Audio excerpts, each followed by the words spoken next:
Et pour revenir sur cette journée, nous sommes avec Mehdi Alioua, doyen de Sciences Po à l'Université internationale de Rabat, sociologue, spécialiste des migrations internationales. Doyen, bonjour et merci d'avoir accepté notre invitation. Bonjour, merci à vous pour l'invitation. Alors, quel est d'après vous l'objectif de célébrer cette journée nationale du migrant ? De la même manière que vous l'avez rappelé dans votre introduction très juste, le chef de notre État, Sa Majesté le roi Mohamed VI, a institué cette journée pour rappeler à quel point nous sommes liés avec nos citoyens, nos concitoyens partout dans le monde et qui contribuent à travers leurs actions individuelles, mais aussi leurs actions collectives au développement et au rayonnement du Maroc, que ce soit dans leur choix de retour de vacances, dans leur investissement, ou le fait qu'ils renvoient de l'argent pour aider leur famille, ou alors aussi la manière un peu plus, on va dire, collective et soutenue, où ils vont se mettre dans l'associatif, où ils vont créer des entreprises, ils vont commercer. Et le Maroc ne serait pas là où il est aujourd'hui sans l'apport de sa diaspora.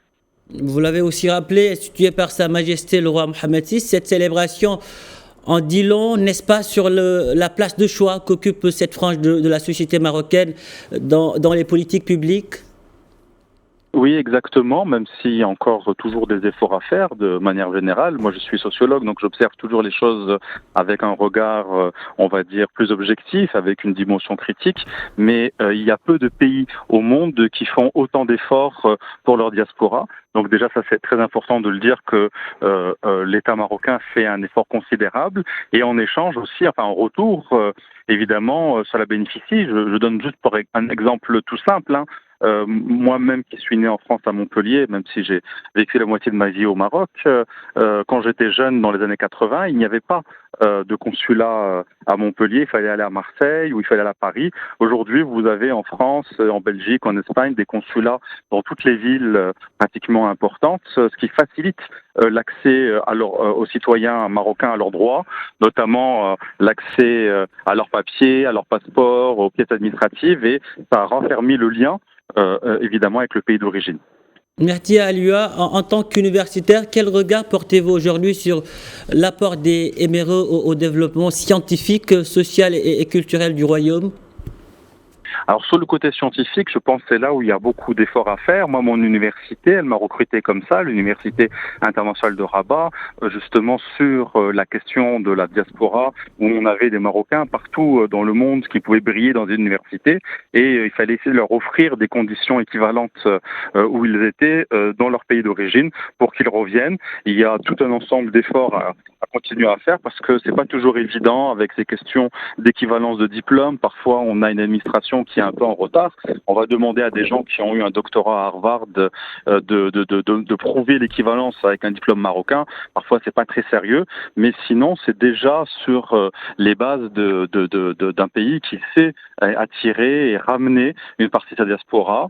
Ça, je pense que c'est important de le signaler. Au niveau scientifique, les bénéfices commencent à peine à être visibles et ne cesseront d'être visibles. On a des scientifiques parmi les 2% des plus cités et des plus influents sur Terre qui sont aujourd'hui non pas en Angleterre, aux USA, au Canada ou en France, mais à Rabat, au Maroc, et ça c'est important. Sur le plan culturel, on le voit bien sûr avec tout ce qui va être musique, tout ce qui va être danse, tout ce qui va être même cinéma. On voit à quel point la diaspora marocaine a apporté énormément et a dynamisé même la scène nationale marocaine.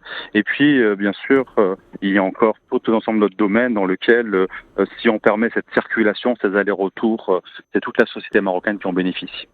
Alors, au-delà des domaines scientifiques et culturels, quelle lecture faites-vous aujourd'hui du, disons, rôle économique de cette diaspora marocaine qui contribue à hauteur de 7% au PIB grâce au transfert financier ?